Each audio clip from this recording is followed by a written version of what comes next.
My father never spoke of it. Just never spoke of it. I think it must have been phenomenally traumatic for Bertie Hanley to be called out that day and to witness a young man terminally injured at the time. And in the long ago, when years were young and the rebel blood coursed through her veins, a patriot's crown was won. All the evidence then that the Free State Army give, the Keatons wouldn't believe a word of that.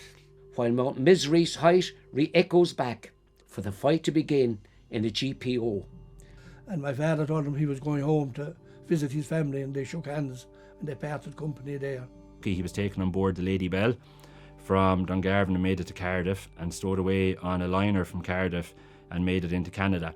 I would say he enjoyed his time in America, but was delighted to get the telegram from Frank Aiken. O'Higginses and the Mulcahys and those were totally orientated towards building a state. I think that the Free State, in many ways, they managed to win the war, but they kind of lost the peace. I do feel very, a little bit aggrieved that she went through such a hard time. Seeing it now, seeing the struggle and the fact that she waited 5 years for a reply even on her first application. The remainder of my family wouldn't be strongly Republican and would be quite diverse politically. They all took enormous pride in this man. But she wanted the tricolour. Yeah, she did. She wanted the tricolour, and she had it it was in the coffin going into the church.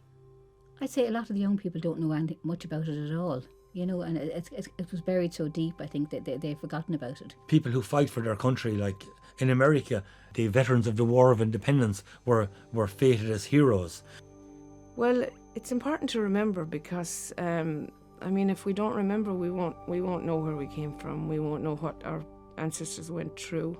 I suppose as a historian and as someone who has a family member that was involved, I would like all of the individuals' contribution to be remembered